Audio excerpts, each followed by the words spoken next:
consecuencia o qué efectos produce.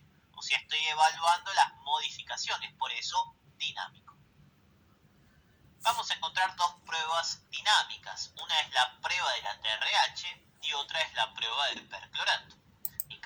¿A qué se refiere con dinámico? Que yo voy a dar alguna sustancia o algún elemento y voy a ver qué consecuencia o qué efectos produce.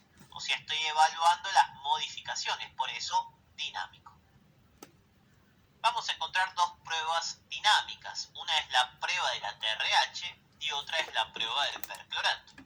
La más importante y la que más vamos a desarrollar es la prueba de TRH. En esta prueba de TRH yo voy a evaluar la concentración de TSH a nivel del tiempo. Y para eso lo que voy a hacer con esta persona es inyectarle TRH. Le voy a dar una bomba o una concentración notoria de TRH, 200 de TRH intravenosa. ¿Qué pasaría normalmente si a una persona le inyecto TRH? Bueno, pensemos, si te aumento la hormona hipotalámica, ¿qué hacía la TRH? Estimulaba la hipófisis a liberar TSH. Por lo tanto, al inyectarse TRH, debería subir, acuérdense que estoy evaluando esto es la TSH, me sube la TSH y luego que se me acaba la TRH, me baja la TSH. Una función bastante lógica. En mi sistema de ejes, al inyectarme TRH, me estimula la TSH y una vez que se me acabó la TRH de la sangre, baja la TSH. Y esta curva aparece también abajo. ¿Qué significan estos valores? Estos valores son normales. ¿Y por qué lo normal tiene dos valores o dos rectas? Porque acuérdense que en medicina los valores normales no eran siempre estáticos, sino que en una persona la inyección de TRH me puede dar un valor de TSH y en otra persona me puede dar otro. Por lo tanto, si cae acá o si cae más acá abajo, mientras esté dentro de estos valores, me está diciendo que la persona está normal o que esta prueba es normal. Porque lo normal es que yo te dé TRH y que te aumente la TSH y luego baje. Pero ¿qué pasaría si yo en este caso te doy la inyección de TRH, pero ahora tenés, ¡pum!, una liberación muy alta de TSH que luego desciende? ¿Qué pasaría en este caso o en qué podría pensar en esta situación? Para esto lo mejor es pensar en los ejes. ¿En qué situación?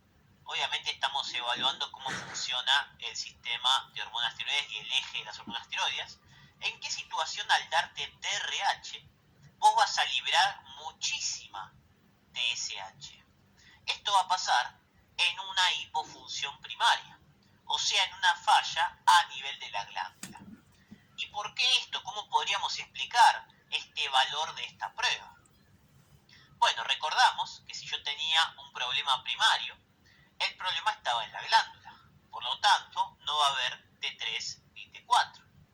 Si yo no tengo T3 ni T4, ¿qué va a pasar con este feedback negativo? No va a estar.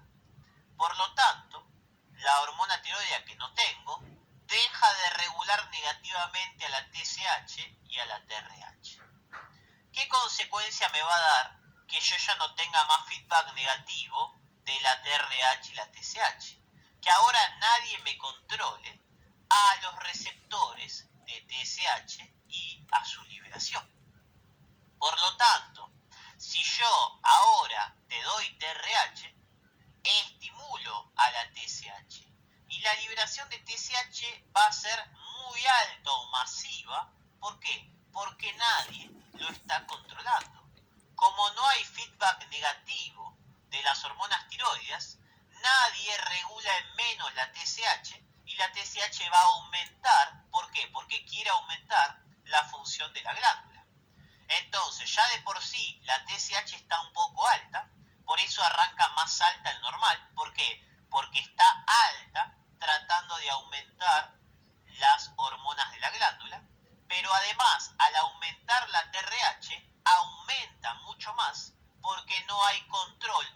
feedback negativo de parte del sistema de la glándula. Por lo tanto, fíjense que si yo veo que al darte TRH los valores de TSH se van por las nubes, significa que tengo un problema primario. No hay nadie generando el feedback negativo. ¿Qué pasaría en otro caso si yo genero una inyección de TRH y la TSH no aumenta o se mantiene súper baja? ¿En qué podría pensar en este caso? En este caso yo podría pensar en dos cosas: en una hipofunción secundaria o en una hiperfunción primaria. ¿Y por qué eso? Bueno, veamos el eje que eso siempre nos va a ayudar. Una hipofunción secundaria era que tenía un problema en la hipófisis, o sea, que no había TSH. Si yo no tengo receptores o funcionalmente la hipófisis y te doy TRH, ¿qué va a pasar con la TSH? ¿Se va a formar o liberar? No. Si no hay hipófisis, no hay liberación de TSH. Por lo tanto, me da igual la cantidad de TRH que te dé. Si la hipófisis está rota, no se va a liberar nada de TSH. Por eso en una hipofunción secundaria, o en lo que sería un hipotiroidismo secundario, no voy a tener valores de TSH que aumenten. ¿Por qué? Porque no tengo nada de TSH al estar rota la hipófisis. ¿Pero por qué? En una hiperfunción primaria. ¿Qué era una hiperfunción primaria? Que tenía la glándula funcionando muchísimo y liberándome mucha T3 y T4. Si yo tengo mucha T3 y mucha T4, ¿qué va a pasar con el sistema del feedback? Va a estar aumentado. Va a aumentar el feedback negativo. Por lo tanto, voy a estar inhibiendo muy fuertemente la TSH y la TRH. Entonces, si yo te doy una TRH, ¿cuánta TSH vas a liberar? Muy poca. ¿Y por qué voy a liberar muy poca? Porque tengo a la glándula generándome feedback negativo constantemente para que yo no libere TSH. ¿Por qué? Porque mi cuerpo no va a querer que yo siga aumentando la TSH y que siga haciendo muchas hormonas tiroides. Por lo tanto, la glándula me regula en menos a la TSH y aunque yo te dé este factor estimulante, libero muy poquito o nada de TSH por esta regulación funcional. Fíjense que el objetivo de estas pruebas, que es bastante complejo, bastante difícil de cerrar, tiene que ver para razonar y reconocer el funcionamiento de los ejes. Si yo pienso en los ejes y cómo es el tema del feedback y su regulación, puedo cerrar mucho mejor el tema de cómo va a ser esta liberación.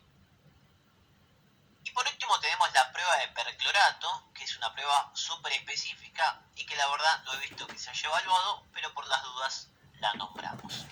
Lo que voy a hacer en esta prueba es inhibir el ingreso de yodo para evaluar la pendrina y la organificación. O sea, cómo funciona el ingreso al coloide, la función de la pendrina y la formación de MIT y de DIT. Por eso, como les pongo acá, evalúa problemas en la pendrina o en la organificación. ¿Qué voy a hacer? En un primer momento voy a dar yodo marcado radiactivamente y voy a registrar la actividad de este. ¿Okay? ¿Qué pasa? Normalmente debería ingresar correctamente a la hormona tiroidea y quedarse ahí como MIT y DIT o bailando en el coloide o como T3 y T4. Por lo tanto, si yo doy 100 yodos radiactivos, debería evaluar y ver que hay 100 yodos radiactivos en la glándula o en lo que sería el sistema de la tiroides, en el coloide o como T3 y como T4.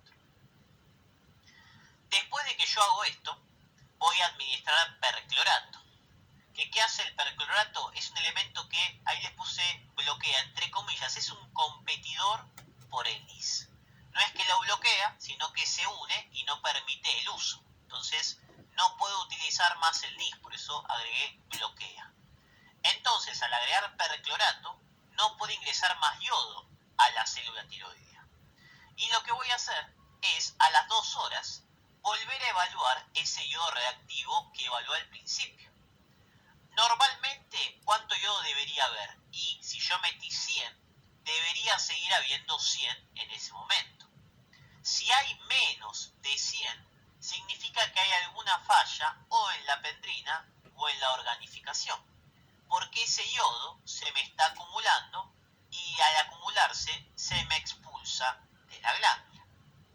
Vamos a verlo con un gráfico para entenderlo mucho mejor o mucho más fácil. Prueba de perclorato. Yo te voy a dar yodo radiactivo. El yodo radiactivo atraviesa el NIS, que está todo normal, como hablamos en la formación de hormonas tiroides, y me ingresa al tirocito. Una vez que el yodo reactivo está dentro del tirocito, como la pendrina funciona correctamente, ¿qué va a hacer? Va a ingresar al coloide y se puede oxidar, organificar o acoplar y formar este yodo reactivo MIT, T3 o T4. De ahí que me queda MIT marcada radiactivamente o T3 y T4 marcado radiactivamente.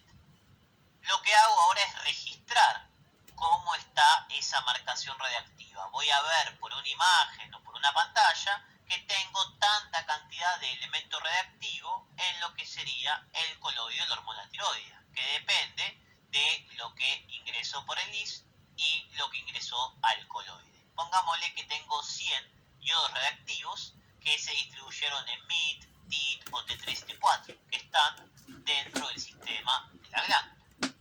¿Cómo sigo ahora? Ahora bloqueo el NIS. Al bloquear el NIS, ahora el yodo radiactivo no va a poder ingresar más. Ese bloqueo competitivo del NIS se hacía por la adición del perclorato. Por lo tanto, el perclorato hace que ahora el yodo no puede ingresar al tirocito.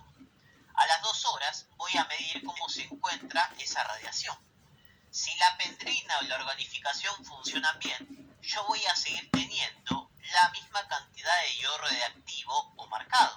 Por lo tanto, voy a seguir teniendo 100 de yodo radiactivo. ¿Por qué? Porque ingresó 100 y se pasó al coloide o se organificó 100. Se mantiene la misma proporción. O sea que, ¿cómo funciona la pendrina y la organificación? Correcto. El problema va a pasar si yo tengo una falla en la pendrina. Si yo tengo una falla en la pendrina, este yodo reactivo que ingresó por el NIS no va a poder pasar al sistema del coloide. Se me va a quedar en el tirocito. Por lo tanto, cuando doy perclorato, ahora este yodo reactivo no ingresa más y se me quedó en el tirocito. No está pasando a la glándula y no se está organificando o acoplando. La consecuencia es que al acumularse estas cargas negativas en el tirocito, por un movimiento iónico, por una diferencia de cargas, estas cargas negativas van a tender a salir de la célula. Por lo tanto, van a salir estos yodos radiactivos del tirocito. Al estar bloqueada la pendrina, se me genera una acumulación de yodo radiactivo y por gradiente eléctrico o por las cargas, se me van esos iones o lo que sería este yoduro radiactivo. Así que ahora a las 2 horas, cuando mido cómo está la concentración de yodo radiactivo en la glándula, ¿cómo va a ser? Va a ser menor, porque no tengo el yodo adentro de la glándula, sino que se me escapó porque no pudo ingresar por esta función de la pendrina. Con eso cerramos el tema de tiroides sobre las pruebas dinámicas, haciendo hincapié más que nada en la prueba de TRH y un pantallazo general de la de perclorato. A no enroscarse.